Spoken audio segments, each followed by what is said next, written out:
रायपुर में इस वक्त की बड़ी जानकारी। हीरा ग्रुप के गोदावरी पावर प्लांट में हादसा हुआ क्या? रायपुर का आसमान धुएं से भरा था, चीखें हर तरफ गूंज रही थी और स्टील की फैक्ट्री में लोहे का एक गर्म सेट इंसानों पर गिर गया। 6 मजदूरों की मौके पर मौत हो गई, दर्जनों जख्मी हो गए, कई लोग मौत और जिंदगी से जूझ रहे हैं। तो ये बड़ी खबर इस वक्त रायपुर से आपको बता रखे गए। एक बड़ा और भीषण हादसा हुआ है जिसमें लगभग 12 लोगों के झुलसने की जानकारी मिल रही है। लेकिन सवाल उठता है, क्या ये सिर्फ एक हादसा था या फिर सिस्टम में छिपी वो लापरवाही जो हर बार गरीब की जान ले जाती है। इस वीडियो में हम जानेंगे रायपुर के सिलतरा स्थित गोदावरी पावर एंड इस्पात लिमिटेड में 26 सितंबर को हुए हादसे की पूरी इनसाइड स्टोरी, सीसीटीवी गवाह, तकनीकी गड़बड़ी और सबसे बड़ा सवाल है, क्या यह हादसा रोका जा सकता था? आखिर कौन जिम्मेदार है इन 6 मौतों का और कितनी सस्ती है एक मजदूर की जान?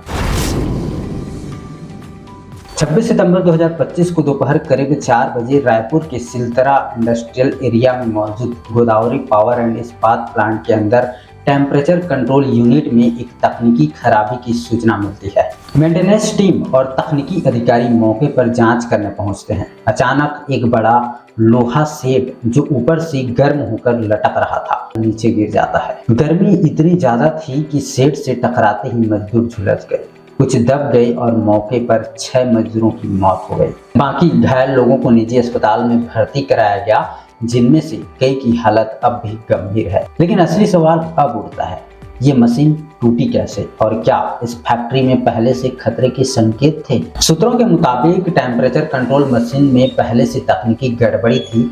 जब मशीन वर्क नहीं कर रही थी तो उसे चालू करने के लिए मजदूरों को भेजा गया, लेकिन क्या उन्हें सुरक्षा उपकरण यानी कि सेफ्टी गियर दिए गए थे? शटर ऊपर से कंट्रोल होता था, लेकिन उस दिन वो बंद ही नहीं हुआ और इसी दौरान सेट गिर पड़ा। इसका मतलब ये, या तो मशीन की सेफ्टी सेंसर्स फेल हुई या फिर मेंटेनेंस स्टाफ ने बिना प्रॉपर आइसोलेशन की जांच शुरू की, या फिर कंपनी ने सुरक्षा नियमों को ही नजरअंदाज कर दिया। यही नहीं, शेड इतना गर्म क्यों था?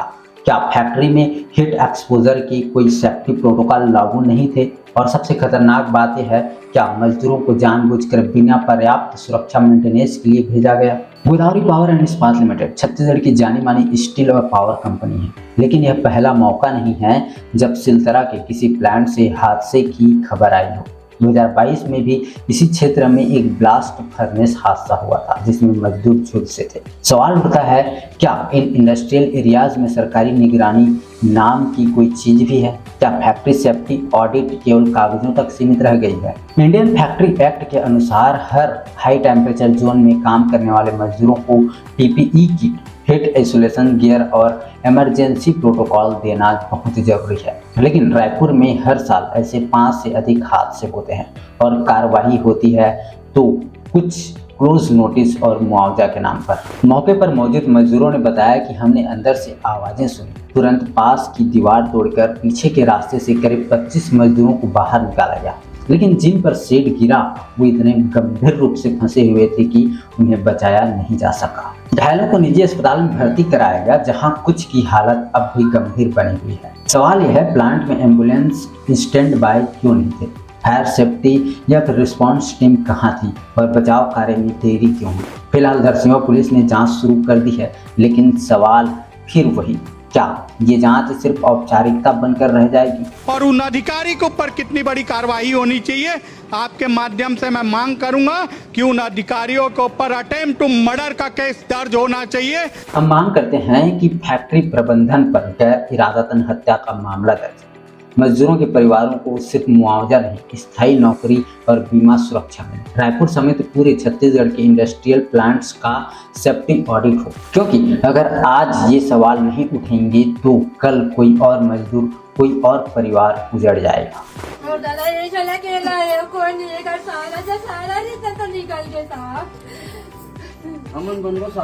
इस दर्दनाक घटना पर हमारी संवेदनाएं उन सभी परिवारों के साथ है जिन्होंने अपनों को खोया है, लेकिन ये संवेदना काफी नहीं है। अकाउंटेबिलिटी जरूरी है। अगर आप चाहते हैं कि ये आवाज़ सरकार तक पहुंचे तो इस वीडियो को शेयर कीजिए, कमेंट में जस्टिस फॉर वर्कर्स लिखिए और सब्सक्राइब करिए हमारे इस चैनल को, क्योंकि हम छत्तीसगढ़ की जमीन से ज़मीनी सच्चाई लाते रहेंगे। इस वीडियो में बताए गए सभी जानकारी और फैक्ट्स पूरी तरह से पब्लिक डोमेन से लिए गए हैं।